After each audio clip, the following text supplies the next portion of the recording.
Hi, welcome to episode 123 of the Passionate Spinner podcast. My name is Tracy. You can find me as Schnüffeltier on Ravelry and Instagram. There is a Ravelry group for this podcast. Please come over, join. Thank you so much for being here. I wanted to get this episode in today, although I have absolutely no time to record it. But I have so many things to show to you that I won't have after this week. So it was, now or never. So what I am wearing is the retro pullover that I finished last week. It is a pattern by Nora Gone. It is a paid for pattern on Ravelry. I used 4 different yarns for this, and I talked about all the things that I did, all the yarns that I used, all the mods that I made in last week's episode. So if you're interested, it's the first 10 minutes or so where I talk about everything that I changed. But here it is on me. Let me put those down. So it is a bit short, here's the end of my jeans. It hits exactly, but this is not supposed to be worn with jeans. I'm going to wear this sweater with my Hollyburn skirts, and I made one to go with this, especially that I bought the fabric for at a fabric fair. I'm gonna show it later. Let's not talk about that. So yeah, this is supposed to go with my skirts, and for that it has the perfect length. So I'm very happy with it. I really love how it turned out. I think it's an amazing sweater. So knitting in the present, I have 2 things to show. The first thing is a new sweater that I started, and I talked about it last week in the Knitting in the Future segment, and it is this sweater here. It is the Night Nook sweater by Stephen West. It is in his hibernating booklet that he came out with this year. I'm gonna show you some more pictures. Here we go. This is just, general information. So this is the sweater that I started, and I'm using stash yarn because I want to use what I own at the moment. I have it in my beautiful big drawstring bag from my friend Ushi. Her shop name is Fadenmacht, but I think there is no online shop yet. So I am quite far into this sweater, and these are the yarns that I'm using. So first off, the main color is Regia 8-ply in this dark eggplant purpley color. I'm sorry. So this is my main yarn. And the contrast yarn that I'm using is this mystery yarn that I bought at the Coats factory shop. And I have absolutely no idea what it is because there was no label in the pack. It is very interesting. It is a silver core with this tealy stuff, like almost looks like it's been shot through. It's very cool. And so yeah, I started the sweater according to pattern, did everything it says, but I'm pretty sure I will run out of the purple. So this sweater, as you have seen in the picture, is supposed to have stripes on the sleeves, and the body is finished in the main color. So I'm going to finish the body in the main color, but I'm pretty sure that my sleeves will not have stripes, and I will do the sleeves in the teal. So this is how far I am. I think this is amazing. So yeah, this is what it looks like with my 2 colors, and I really just like it. It's a very interesting construction, and I think it looks cool. So I'm super happy with it so far. It has a folded collar. It has brioche here at the shoulders. My first ever brioche, not the last. I really like this. And it looks like this from the back with the other color showing. So yeah, this is my new sweater. It's the 4th purple sweater that I have on the needles this year. I'm not sure how that's happening because purple is not actually my favorite color. My favorite color is green. I never knit green things. So yeah. But yeah. This sweater is on my needles. I put it on hold now because now starts the boring bit, which is a plain stockinette body which means it's perfect travel knitting. So this is going to be my EYF project. So that's why I stopped working on it. And also I decided to, you know, use my brain and do the thing that makes sense. Because I really, really, really want to wear Sode for EYF. But you cannot wear a cardigan if you don't finish it. So I put the night nook away and decided to get going on Sode. So I did. And it's the only other thing I have for knitting in the present. And I did a lot of knitting on this. I finished both sleeves. I finished the first one, which is the dark one. You can really see the color differences on camera. I think it's not that extreme in real life. Oh yeah, no it is. So yeah, it's a bit unfortunate, but someone did not take any care of the colors because I kind of forgot that this was a hand-tied yarn. So, but yeah, I finished the first sleeve. It is very long because it's supposed to be a folded cuff. So it's going to look something like that. It has this cable on the top of the sleeve. And I also finished the second sleeve, which is a light sleeve again, which is lighter than the rest of the sweater, you know. That is the one thing that kind of pisses me off a little bit because this is such a beautiful design and I kind of fucked it up with my colors. But that's, yeah, I cannot change it and I will not rip anything back on this thing. So it's just what it is. So, oh, now I have fuzz in my nose from this sweater. Okay, so yesterday, after I had finished the second sleeve, I picked up the stitches for the collar and started knitting the collar. And the collar, oh God. It is a shawl collar and it's a real shawl collar with a million short rows. So this is the collar in the back.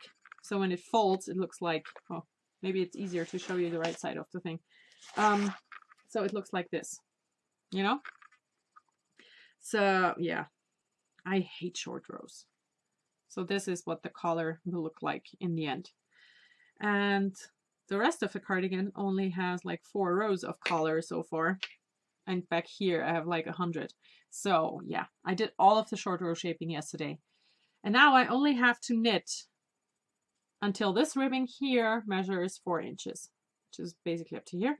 And then I can bind off. And this will happen today. I want to have this bound off before I leave. I'm going to leave tomorrow morning at 6 o'clock. So I will do some weaving in of some ends in the hotel tomorrow. But I do not mind that, actually. I don't mind. I want to have the knitting done. And I will have the knitting done. It's just a bit of 2x2 rib. I'm going to watch some TV and it's going to get done. I love it. I love this cardigan. Like I said, I'm a bit disappointed in myself for the color problems that I'm having. But, you know, it's nobody's fault but mine. Now, let me put that back. The pattern is by Hiroko Pain, and it is in Line Magazine issue number 6. So, that is it. Oh, no, the yarn I'm using for that is Rowan Fine Art Aran Weight. And yeah, it's almost done. I can show it to you next time when it is completely finished. So I don't have any plans for knitting in the future because I don't know. I need to go to EYF and then come back and then decide what I want. I have no spinning and I have no new stuff. So we're already into reading, listening, watching. I didn't read anything this week, but that's about to change, I hope. I finished listening to Harry Potter Book 7, that's The Deathly Hallows, and started listening to A Court of Thorns and Roses by Sarah J. Maas. It's the first book in a trilogy. I read the books last year and I really enjoyed them, so I'm now re-listening to them because I don't like listening to audiobooks that I don't know. Because when I listen to audiobooks, my mind kind of wanders and it's possible that I don't really hear anything for half an hour. So I need to listen to things that I know what's going to happen. And my problem with the audiobook version is, and also with the book was, the first book I just really disliked Farah. She's the main character.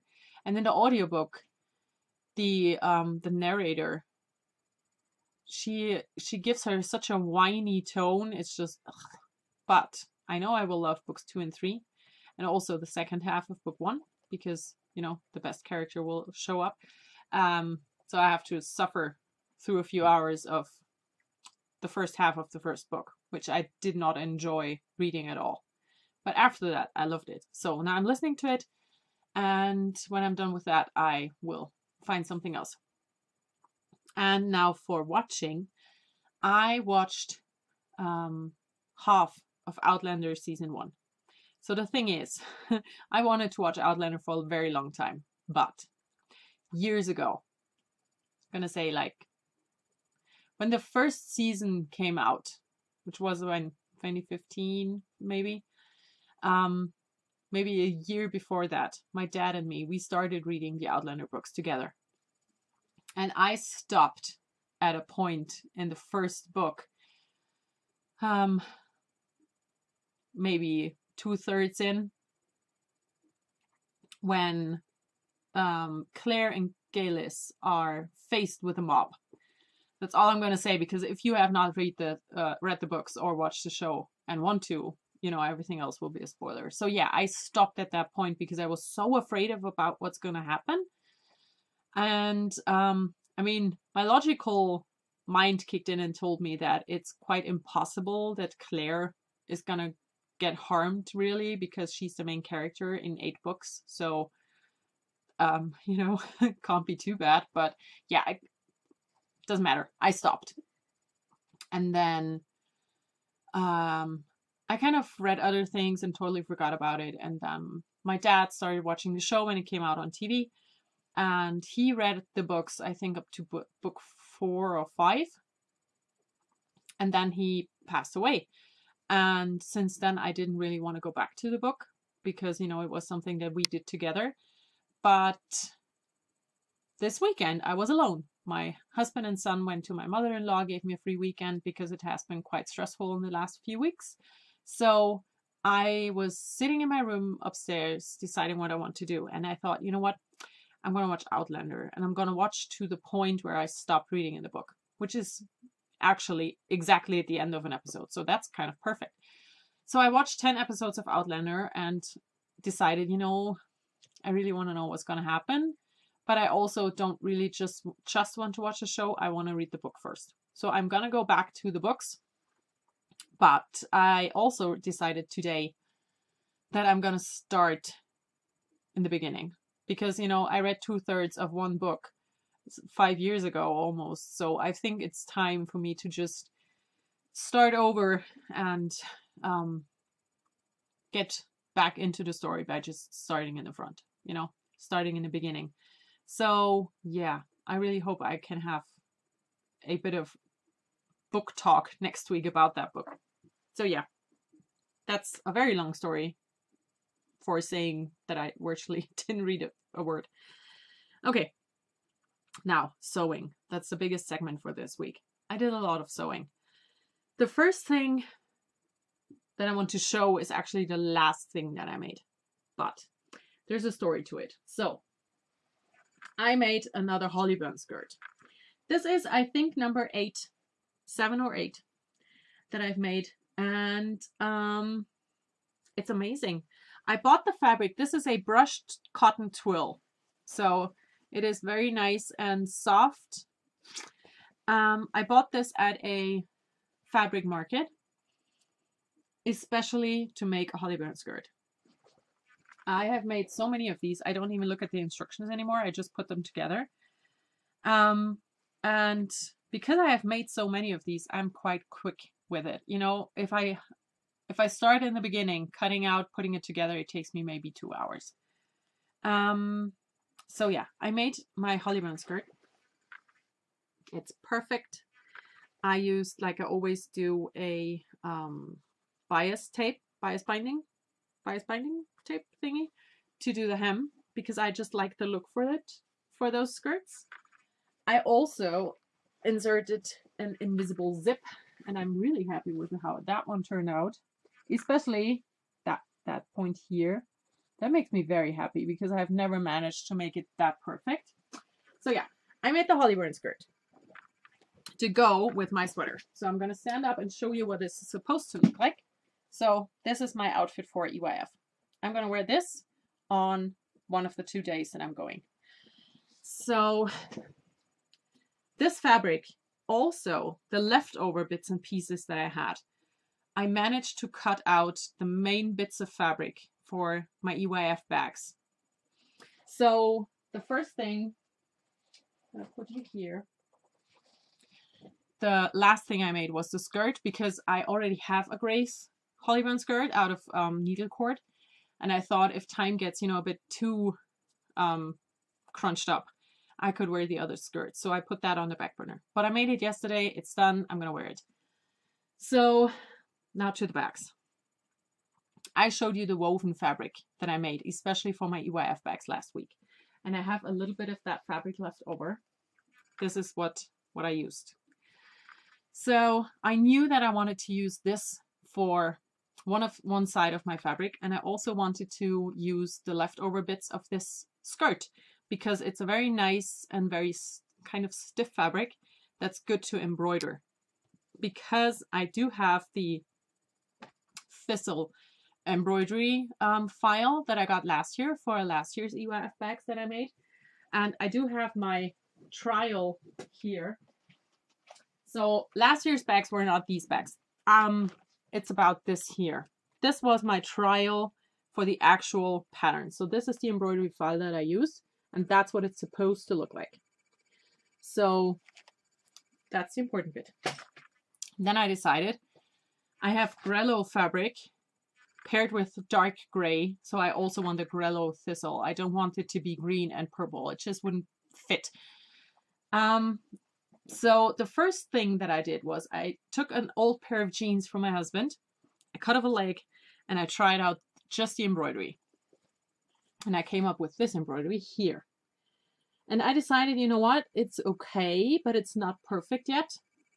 It's good to, you can see it good on the jeans fabric, but I'm not sure if you can see it on the actual dark fabric. I'm going to talk about the back in a second. So yeah, that's the first thing I did. I tried out this embroidery. Wasn't too happy. Made another version on the dark fabric scraps that I had. It looks like this. So this is what I went with in the end and made the embroidery for the actual bags. So now I'm going to talk about these bags.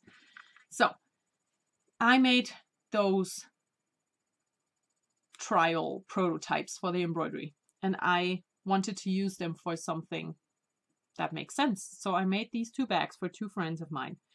The first bag that I made is this one here. It is, like I said, the legs or 1/2 leg of an old pair of jeans for my husband with the embroidery on it. And on the other side, this is glitter canvas fabric. And I bought this glittery canvas fabric, especially as a lining fabric for the bag that I made for myself. And I had leftovers and it was exactly enough to do this bit of the bag and the 2 zipper ends. So I'm very happy with this one. So this one says EYF 2019 all in the front. The back is plain. The bottom looks like this. The top looks like this. And I have my normal white with the stars as the lining. That's my usual lining that I use for my project bags. So this is bag number 1 that I made. This is a gift for a friend that I'm going to take with me. So then I had this embroidery bit and the fabric around it was not, you know, there wasn't a lot more than this. So I decided to just piece it together to get to a bigger bag. And I used, again, old jeans and the last scraps of this fabric. But I didn't have the words on and there wasn't enough fabric to put it in the embroidery hoop for the machine to make it onto that bit. So I just put it in the back. So that's a different style. I think it still looks great. The back is just jeans. The bottom of the bag is just jeans fabric. That's what it looks like in one of the sides, and I used also the dark gray up here and the signature lining. So yeah, these two bags are both totally one of a kind, and they will be gifted to two wonderful friends of mine sometime this week, whenever I will meet them. And then my actual EYF bag. I'm so proud of this. I came up with the idea of how I wanted this to be and who I wanted to gift one of these. Sometime last year in October, after I decided to go, and I think after I had booked my tickets and was like sure that I would go, I took a bit of paper and I drew a little drawing. And it turned out exactly the way I imagined. I'm so proud. So I'm going to show you. I'm going to show you the one that is mine first. So this is my EYF bag. And I'm so fucking proud of this. I mean, yeah. This just really worked out the way I imagined. And you can see the little sequins in the fabric here. You know, down here, the little sequins glittering. So yeah, this half of the fabric is my hand-woven fabric. The other half is the leftovers from my Hollybone skirt with the embroidery. I used a yellow zipper for my bag. There are zipper ends, but as these fabrics are both quite bulky, I couldn't get them to turn out exactly. So this I have those little, I don't care. I have, like I said, the glitter canvas for the lining. And the handle has the dark gray with the glitter lining because I didn't have enough of this to do both sides. Also, I just wanted to use the glitter fabric because I used all of that. The only thing of the glitter fabric I have left is this bit. So, yeah, I am so proud of this. I mean, I even managed to get the top stitching to line up. I'm so proud of this. They turn out amazing. This also matches up, which is exciting, but this wasn't the important bit for me. Important was that it would line up at top, you know, and at the bottom, and that it does. So yes, this is mine, my EYF bag for this year. It's very big, as you can see. I mean, this holds a lot of stuff. Now, I have made a second one that's almost the same, but a tiny bit different. And my nose is so itchy. So, the second one. The same but different. As you can, if I hold them next to each other, you will probably be able to see the tiny differences that I made on purpose. So the words are positioned a bit differently. As you can see, this is a bit different. Then I used the gray zipper for that one. And also the hand-woven fabric, I used the other way around. So I have the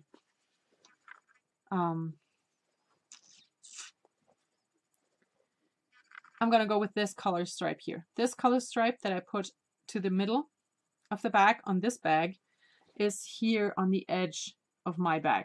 That was what I did. I just changed it up a teeny tiny bit just so, you know, so I would know that they're two fraternal twins. They are the same but different. And I'm very proud of these. They took me a lot of time because the weaving takes a lot of time. I got questions if I would make something like that from my Etsy shop, and the answer is no. Because I would have to charge like 75 to 80 euros for one of those bags because of all the work that goes into them, you know. I have to source the yarn, I have to weave up the fabric, I have to cut everything, I have to do the embroidery, I have to put it together. And also, getting interfacing to stick to this hand-woven fabric was a bitch. I mean, I thought this would never hold ever, but it did in the end. But yeah, there was a lot of cursing involved.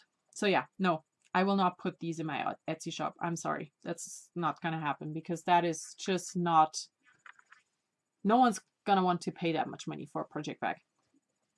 So my project bag. I'm very Grello at EYF because this is my EYF sweater. And the skirt is the same fabric. So I don't care. I like Grello. So yeah, these are the 4 bags that I made. And 3 of those will leave my house. So I'm only going to have 1 of them to show in the future. And then when I decided I wanted to finish So Day, I thought about, but what do I have to wear with it? Sure, I can wear the gray skirt with it because the gray skirt goes with everything. But I also kind of want to have something fun. I'm sorry. So I decided to do something very fun. And I dug out fabric that my husband gave me.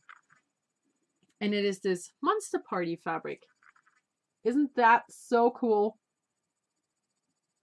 So the fabric was actually called Unhappy Hour. I have no idea who made it, but my husband brought it back from a work trip. And this fabric just really allows for only one thing, and that is a gathered skirt, because you will not, you know, mess with the arrangement of anything. So here's the skirt that I made.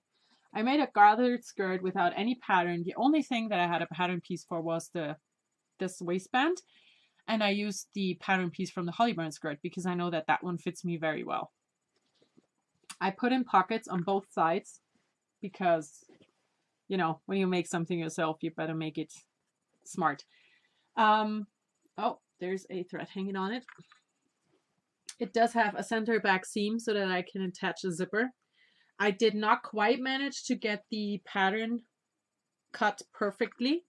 So it would, you know, there's a bit of a difference here, but I couldn't do it any different, you know. There was just not enough fabric. And I don't really want to wear a skirt that's also could be a belt. So I decided to have that not match and have the skirt a decent length. I also did bias tape for the hem. I put in an invisible zip that is invisible, but the putting in of the zip is not very successful. This is my worst zipper ever. Can you see? You see the difference here? The gap. And it also really shows here. This is not good. But I'm too lazy to rip it out. And also, I will always have something to cover that up because I'm not a tucker. You know, I don't tuck my shirts into my skirts. So you will never see this. So I don't really care. But yeah, this is my Monster Party skirt that I'm going to wear with a black long sleeve and my So Day cardigan. And I'm super happy with it. Also, I will totally tuck the long sleeve into that skirt, but I will have So Day cardigan to go over it. So you will still not be able to see the mistake I made in the back. So yeah, that's what I did. I made 2 skirts and 4 bags. I think that is quite a lot, actually. And it took me a while. So that's the sewing. For everything else, I have 2 little things. The next weekend is going to happen on the 30th of March. It's the month we're in right now. It's going to be at like always. It's going to be at 9 p.m. GMT plus 1. That is my time zone. And the other thing I wanted to talk about, I'm sick again, as you could probably tell from all the coughing. And I went to my doctor today because, you know, coughing, I'm always a bit anxious about it because I'm just afraid that my lungs will be, you know, sick. And it's not the case. It's up here. It's not on the lungs. The lungs are good. But I talked to my doctor and said, you know, I feel like I'm never really just healthy. If I go 2 weeks without feeling like, that's amazing. And she said, you know, I think the problem is that you're kind of physically so exhausted that your body cannot fight off the smallest germ that comes your way. So, yeah, that's probably not going to change anytime soon. But I'm working on it. And I'm going to do a big physical, you know, blood tests and all that stuff when this cold is gone. Because I can't do that right now because, you know, the cold will affect all the outcome of that. So as soon as the cold is gone and I feel good, I'm going to go in for a physical because I'm old enough to do that now. So my insurance will cover it. And we will find out what's going on. But we are both kind of sure that there's nothing really going on. Maybe there's some, lack of vitamin D or whatever, but nothing serious. But the main problem is that I'm just exhausted, and the exhaustion is just what makes me not resistant to anything. So yeah, if you are, some of my friends contact me and said, you're sick again, it's not good. So this is why. I asked my doctor. I was a good girl. I went to the doctor. I'm good. I just have a cold. And I'm not contagious for anyone going to UF. Do not worry. I will not get you sick. It's not going to happen. So that is it for this week. I hope you all have a wonderful time. I will. I'm going to go to EYF. I mean, how much better could it be?